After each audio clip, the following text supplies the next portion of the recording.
El cuerpo de la planta serían las hojas, la raíz, el mismo tronco. El alma podríamos decir que es una rosa, por ejemplo, huele un poco dulzón, ¿verdad? Yo de plantas no sé mucho, pero no amo mucho la plantita, pero me gusta verlas, eso sí. Pero sí sé que hay diferentes olores dependiendo del tipo de flor que sea. Entonces, el tipo de olor, digamos que es el alma de la planta. Pero ¿qué sería el espíritu? Es esa savia que entra por la planta y hace que el fruto que dé o la flor que dé sea buena. En la palabra de Dios, en Mateo nos dice que por el fruto nosotros conocemos el tipo de árbol que es. Entonces, si el árbol tiene buena savia, va a dar buen fruto. Y decimos que es un buen árbol. El fruto es agradable y sale bien hechito. Pero en cambio, si el fruto es malo, si la savia es mala, el fruto que va a dar este árbol, ¿cómo va a ser? Va a ser deforme, a veces manchado, no va a ser apetecible. Entonces, el espíritu es como eso, es como esa savia que da la esencia a ese árbol. Es la naturaleza nuestra. El todo es Johanna es alma, cuerpo y espíritu. Mi alma es las características mismas mías, como siento, como hablo, que hablo suave, que me gustan las cosas que son del espíritu. Esa es Johanna. Pero el espíritu mío es lo que permite que yo siempre esté buscando a Dios, que yo quiera las cosas que agraden a Dios. Ese es el espíritu. Cuando el hombre nace de nuevo, cuando el hombre viene a Cristo, su espíritu, el hombre sin Cristo, está muerto. Como el espíritu está muerto, el hombre no desea nada de las cosas de Dios. Usted le habla de la palabra y le entra por un oído y le sale por el otro. Usted trata de explicarle las cosas que dice la Biblia y no las entiende. No le es agradable venir a la iglesia. Tenemos que traer tal vez forzado a nuestros hijos. O a veces uno mismo dice, ¡ay, qué aburrido! Eso es cuando el hombre, su espíritu está muerto. Pero cuando viene Cristo a vivir en nosotros, vivifica nuestro espíritu, le da vida. Entonces esa vida hace que nosotros ansiemos y gustemos de esas cosas de Dios. Y entonces nos agrada venir a la iglesia, nos gusta cantar las alabanzas, deseamos buscar la palabra de Dios para conocer más de Dios. Ese es el espíritu. Ahora, en nuestra vida cotidiana, decimos, ¿qué pasa? Nosotros somos cristianos, pero sin embargo hay muchas ocasiones en que todavía no hemos vencido miedo, en que todavía nos gustan algunas cosas del mundo, que en nuestra casa hay pleitos con nuestros hijos o entre nuestros esposos y nosotros, que todavía no terminamos de vencer algunas ataduras en nuestra vida, que a veces caemos en algún pecado de mentir o qué sé yo, algunos hasta caen en adulterio. ¿Qué pasa? Si tenemos espíritu. ¿Saben qué pasa, hermano? La palabra de Dios nos dice en Romanos, capítulo 12, versículo 2, que debemos de cambiar nuestro pensamiento. Dice la palabra en Romanos 12, 2, no os conforméis a este siglo, sino que transformaos. Déjenme encontrarlo.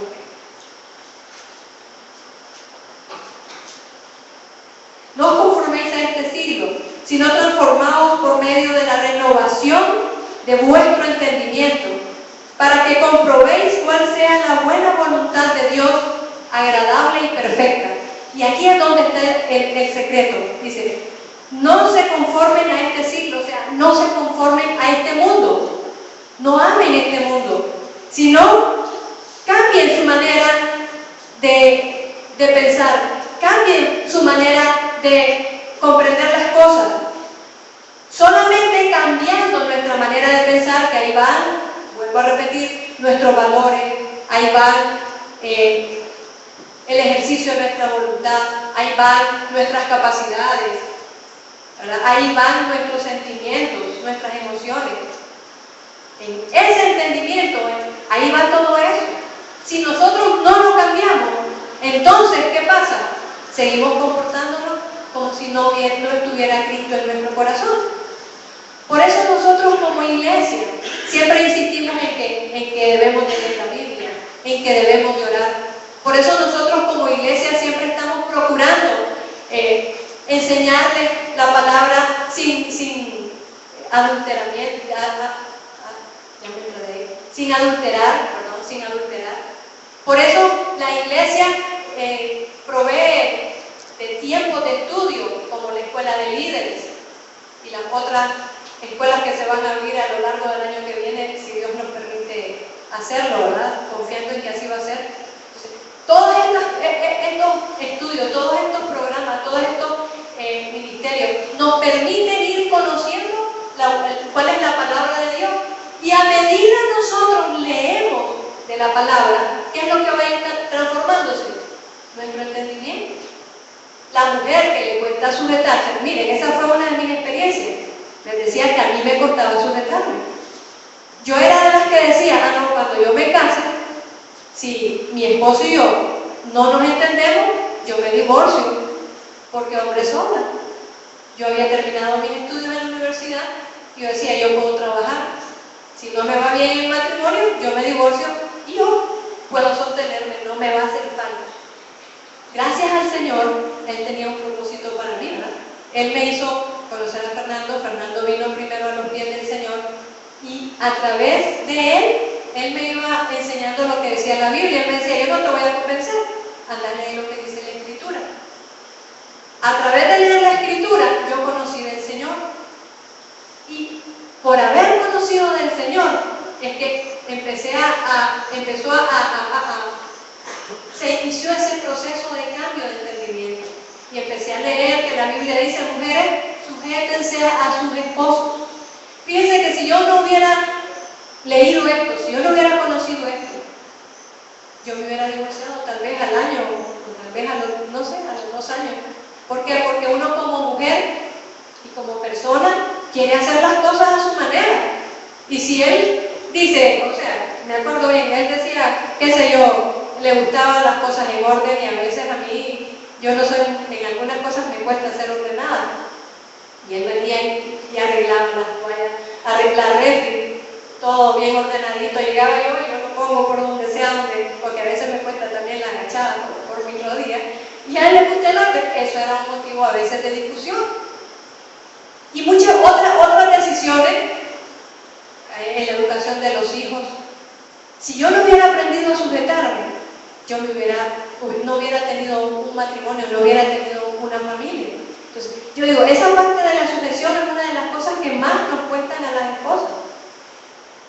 Otra cosa que aprendí con esto de la sujeción y que sí cambió mucho mi manera de pensar, es que las mujeres decimos o creemos a veces que los dos, la pareja, lo que yo había aprendido en el mundo, es que tanto el hombre como la mujer tienen que tomar las decisiones de común acuerdo. El problema está cuando hay alguna decisión en que no estamos de acuerdo. Siempre uno quiere que prevalezca su decisión, ya sea el hombre o la mujer. Entonces hay pleito, hay problema. ¿Qué hacer? Sujetarnos. Aunque no nos guste. Esa es la parte dura, pero Dios, que es perfecto, Él sabe por qué lo hizo. Imagínense en un lugar donde manden los dos, a quien siguen los hijos. Los hijos son bien listos. Los hijos rápido detectan quién es el padre que tiene dominio y se van a pedirle el permiso al papá que ejerce el dominio y anulan al otro. Y a veces hay hijos que echan a pelear al papá y a la mamá para tratar de hacer lo que ellos quieren. Entonces, en la sabiduría perfecta de Dios, que conoce cómo nos hizo, Él dijo, no, el hombre es el que debe de mandar en el hogar. A él es al que Dios le dio tanto el carácter, porque los hombres son de carácter más fuerte que las mujeres, le dio el carácter para poder guiar el hogar. Pero cuando nosotros no venimos a conocer la palabra y seguimos con estas ideas que tenemos del mundo, entonces hay guerra en nuestros hogares, hay guerra en nuestras casas. Cuando nosotros no empezamos a sustituir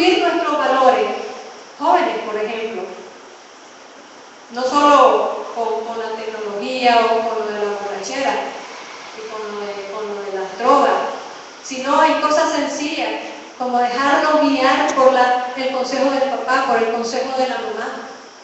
Porque a veces el joven dice, no, lo que yo pienso es mejor que lo que piensa mi mamá. No es que mi mamá ya, o mi papá, eso ya es que ya están viejitos, ya pasó de moda, cómo ellos hacen las cosas, es que no conocen cómo se hacen las cosas hoy en día. Ya se quedaron, ¿cómo dicen? Ya se quedaron atrás, no se han modernizado. ¿Cómo? No están actualizados, cabrón. Gracias, Wilmer. Entonces, ¿qué sucede? El hijo tiende a creer que sus pensamientos son mejores a los de sus padres. Y cuando está rodeado de un grupo de amigos que no son cristianos, fortalecen estos pensamientos. Y hay amigos que le dicen, no, ¿para qué vamos a ir a la escuela hoy? Vamos a pasear, hombre. Ni cuenta se va a dar tu papá ni tu mamá.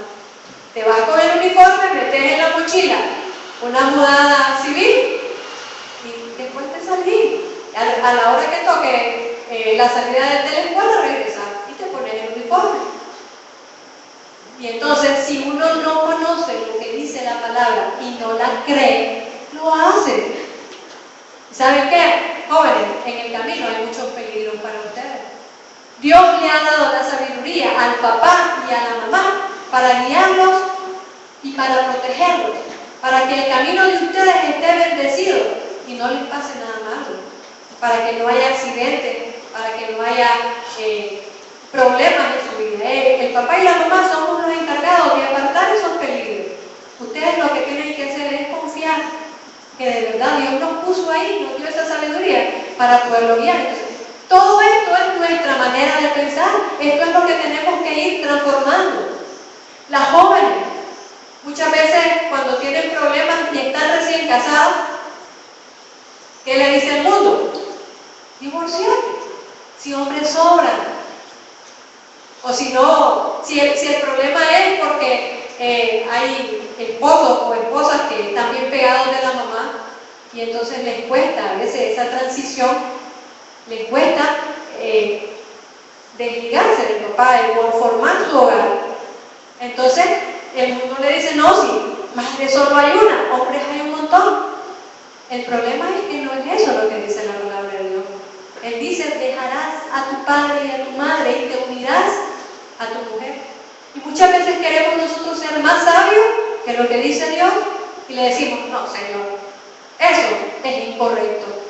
Lo que tú dices en tu palabra no me sirve a mí. Mi mamá es única. Y es cierto, las mamás son muy dulces, las mamás nos hacen mucho bien, pero ya ellas formaron su hogar, nos toca a nosotros. Cuando nosotros no aprendemos a desligarnos, a respetarlas, a honrarlas, no es que no las vamos a visitar, pero sí aprender a ir formando nuestra familia, a tomar nuestras decisiones en nuestra casa, a pasar más tiempo en nuestro hogar.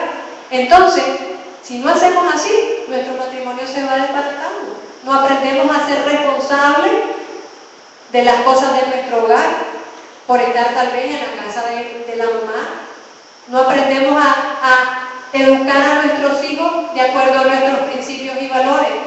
Mira, uno de los problemas que yo he visto mucho hoy en día es que, como los papás y las mamás tienen que trabajar, los hijos quedan a cargo o de una muchacha o de la televisión, a veces de un abuelito.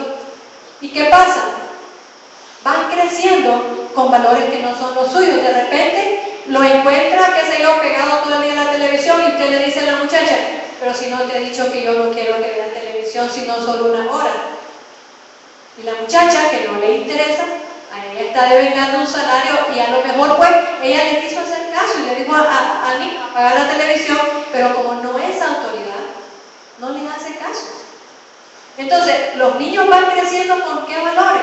Con los valores de la televisión, que son los valores del mundo, con los valores de la muchacha.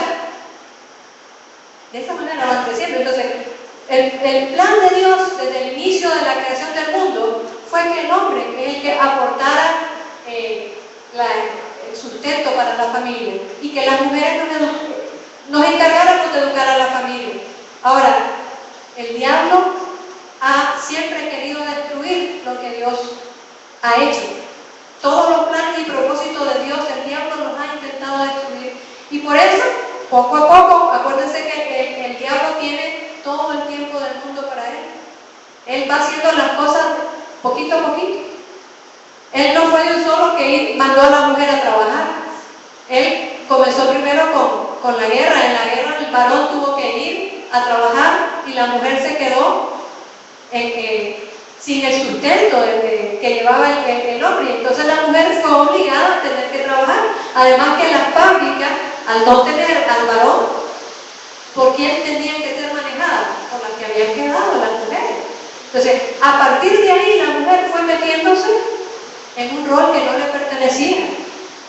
Hoy en día, la economía, los problemas sociales hacen que sea indispensable que la mujer trabaje. Pero yo les digo, yo ruego, y es mi oración al Señor, que las jóvenes de esta iglesia puedan ellas tener un esposo que pueda sustentarlas, que les pueda llevar el sustento y no tengan que trabajar, para que puedan ustedes educar a sus hijos. Porque créanlo, no es igual el niño que crece con el cuidado de su madre y con su padre al lado, que el niño que tiene que crecer sin su papá y bajo el cuidado de la muchacha o de algún familiar. No es lo mismo. Yo creo que las maestras en las escuelas, en los colegios, tienen esta experiencia ahora. Siempre hay problemas de aprendizaje en los muchachos que no tienen a sus papás y a sus mamás en sus casas, porque la abuelita o no sabe leer o no sabe las matemáticas porque a lo mejor no estudió, no les puede ayudar igual. Es la mamá la que tiene tal vez esa capacidad para poder ayudarlo. Y siempre es la mamá la que está, hijo, ya estudiaste, ya hiciste las tareas. Y si no puede, pues ahí busca la mamá cómo hacer para que el muchacho vaya y pueda sacar bien sus calificaciones. El abuelo no hace eso. Entonces, todo esto es parte del propósito de Dios. ¿Y cómo nosotros nos vamos enterando? A través de su palabra. A medida que la leemos, a medida que leemos su palabra, va permeando nuestro entendimiento y vamos sustituyendo los valores que teníamos antes por los nuevos valores. Eso es el vino nuevo que nos habla la Biblia. Cuando Jesús comenzó su ministerio, Él comenzó a derramar ese vino nuevo, esos nuevos valores, esas nuevas formas de pensar. En el Antiguo Testamento se le había enseñado al pueblo de Israel aquella ley que decía ojo por ojo, diente por diente. Esa ley lo que trataba de hacer era una retribución justa. Si alguien golpeaba al otro y le lastimaba un ojo, eso le daba el permiso a la otra persona de golpearlo y lastimarle un ojo. Por eso era ojo por ojo. Si alguien venía y le quebraba un brazo a usted podía ir y quebrarle un brazo, no más allá. Eso era en el Antiguo Testamento. Pero cuando vino Jesús, Él cambió esa forma de pensar y Él eliminó ese ojo por ojo y diente por diente. Y Jesús vino y dijo, cuando te peguen en una mejilla, con la otra.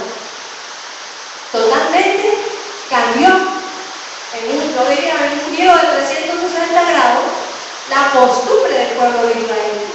Al pueblo de Israel se le había enseñado que el sábado se guardaba y que el sábado no se podía hacer absolutamente nada.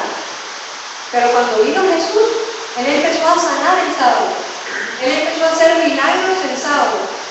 Él les estaba cambiando sus paradigmas, sus esquemas mentales. Les estaba diciendo que el hombre es más importante que el sábado. Que es más importante ayudar a las personas que guardar estrictas costumbres solamente porque era parte de la ley. Hoy en día lo vemos también en nuestras iglesias. Hay vino nuevo, hay esquemas mentales que tenemos que ir rompiendo. Por ejemplo, nos preocupamos muchas veces más por cómo vestimos. Cuando la Biblia dice que lo más importante es el corazón, porque del corazón manan los homicidios, adulterios, hechicerías, idolatría. Entonces el Señor dice que lo que tenemos que cuidar y cambiar es nuestro corazón, no nuestra ropa. ¿Y qué sucede a veces en nuestras iglesias? Nos preocupamos si andamos de pantalones, nos preocupamos si nos pintamos, si andamos aritos. Y la verdad, ¿de qué sirve andar falda hasta abajo si nuestro corazón está lleno de hipocresía y de mentira? Entonces, Jesús vino a cambiar todos esos esquemas mentales de esa época. Él vino a enseñar que debía de renovar el pensamiento, que lo más importante era establecer el reino de Dios en la tierra, era cambiar nuestro estilo de vida, las costumbres del mundo, transformarlas y cambiarlas por las costumbres de Dios. Ahora, ¿qué pasa cuando nosotros, siendo creyentes, teniendo el Espíritu de Dios, se supone que vamos a hacer solo las cosas que Dios le agradan? Pero la verdad es que muchas veces no lo hacemos. A veces nos dan un consejo y hacemos todo lo opuesto del consejo que nos dan, sabiendo que es la palabra de Dios. O el pastor dice, qué sé yo, bueno, uno de los principios bíblicos que debemos de perdonar, nos recuerda lo que dice la palabra, que debemos de perdonar, y entonces nosotros no somos capaces de decir, no, porque si me ofendió, yo por qué lo voy a perdonar. ¿Saben qué pasa? El problema está que de estas tres partes que forman nuestro todo, cuerpo, alma y espíritu, tenemos que determinar quién es el que debe mandar, si el alma o si el espíritu. Cuando manda el alma es cuando a veces nos volvemos cristianos berrinchudos, que como no hacen lo que yo digo, entonces yo me enojo. Como mi hermana o como la líder del Betel no se reunió el día que yo dije porque yo no podía, entonces yo ya no me voy a llegar al Betel. Eso es cuando manda el alma. ¿Por qué? Porque ¿qué es lo que nos manda el Señor? A ser humildes, a sujetarnos, a respetar las autoridades. Cuando es el Espíritu el que gobierna, entonces la palabra de Dios está en primer lugar en nuestra vida. Entonces el perdonar, no se trata de si queremos o no queremos, se vuelve un mandato. Porque el Señor no dijo, perdona a los que te ofenden si quieres. O cuando tu corazón te mande que vayas a perdonar. No, el Señor dice, perdona al que te ofenda. Es un mandato, es una orden de Dios. Entonces, cuando gobierna nuestro espíritu, cuando es el espíritu el que domina, podemos cumplir ese mandato. Y entonces podemos decir, bueno, no me agrada, no lo deseo, pero lo voy a hacer porque lo manda la palabra de Dios. Y saben una cosa, en mi experiencia, Dios bendice, usted solamente se acerca a pedir perdón y Dios hace que todo fluya de una manera que usted ni se imagina. Y aquello termina de una forma increíble. Miren, también parte de mi testimonio, a mí me costaba perdonar. Cuando teníamos problemas, Fernando y yo me metía en un caparazón resentida. Y pasaba días a veces que era difícil. Él me hablaba amor y yo, y él me volvía y me decía, pero mira, ajá, y le ponía su comida. Sí, cumplía, ¿verdad? Con ponerle su comida, su ropa, pero mi corazón duro, cerrado. Pero cuando el Señor fue permeando, cuando fue dominando el espíritu y no la carne, hice fuerza. Por eso la Biblia dice que es una lucha, es la lucha de la carne, sujetar la carne para que no domine el alma. Entonces yo hacía fuerza y oraba, Señor, ayúdame. Yo sé que yo soy la que tengo la culpa, pero me cuesta ir a pedir el perdón, dame la fuerza. Y aunque yo no quería, no era agradable, y si yo decía, me va a contestar mal, me va a decir, si, qué sé yo, me va a regañar, me va a decir alguna cosa que me va a desagradar, mejor no voy, pero seguía orando. Y entonces cuando yo lo hacía, miren, ¿para qué? Él tiene un corazón maravilloso, le digo yo al Señor, porque él nomasito me abrazaba, me besaba, y se me olvidaba ya, era tan fácil para mí ya, que no tenía problema de pedirle el perdón. Entonces a veces lo que Dios quiere es que le obedezcamos a pesar de que nos cueste, a pesar de nuestras emociones. Dios nos manda ante todo ser obedientes. Lo que más Dios valora de un cristiano no es cómo hagamos las cosas, no es que las hagamos perfectas, sino que lo hagamos obedeciéndolo a Él. Que la intención de nuestro corazón sea el de obedecerlo, el de decirle, bueno, papá, esto me cuesta mucho, me es difícil a mí, pero porque te amo lo voy a hacer. Tal vez no me agrada el pastor, tal vez las cosas que el pastor no dice, o la pastora, no me gustan, me hace violencia contra lo que yo creo o pienso, pero Señor, yo a quien reconozco es a ti, y yo lo voy a hacer porque te amo a ti, porque yo te quiero obedecer a ti. Y entonces, créanlo, viene la bendición para nuestra vida. Y después, con el tiempo, vamos a ver cuántas cosas Dios nos va a revelar o Dios nos va a dar por aquella obediencia que nosotros tuvimos. Y nuestra vida ahí es cuando va cambiando, cuando se va transformando, cuando somos obedientes. Pero cuando estamos en lucha, cuando estamos en pleito con lo que dice la palabra, cuando queremos que domine nuestra alma, nuestra voluntad, nuestro gusto, hermano, es una cruz. Ahí es donde sí se forma una cruz para nuestra vida.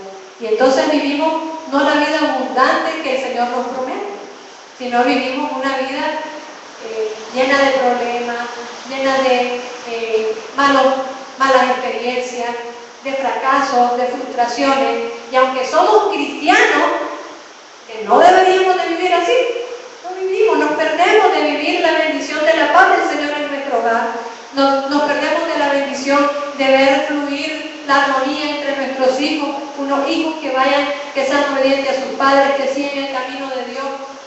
Nos perdemos de eso cuando no obedecemos lo que la palabra de Dios dice.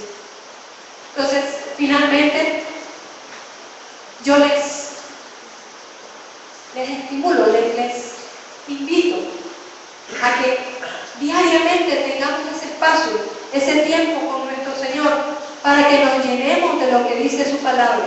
Y tal vez al inicio le va a costar, al inicio tal vez resulta aburrido y a veces no entendemos algunas cosas de la palabra, pero créanme, obedezcámosla, que con el tiempo, no les sé decir cuánto, con cada persona va a ser diferente. Sí les prometo una cosa, sí les aseguro una cosa, van a llegar a tener amor y van a llegar a tener entendimiento por la palabra. Y esa palabra de repente va a fluir de una manera natural en su vida, de tal forma que cuando ustedes hablen van a poder decir los que los rodean, como decían de los apóstoles, se nota que han estado con Jesús. Dios les bendiga, hermanos. Amén.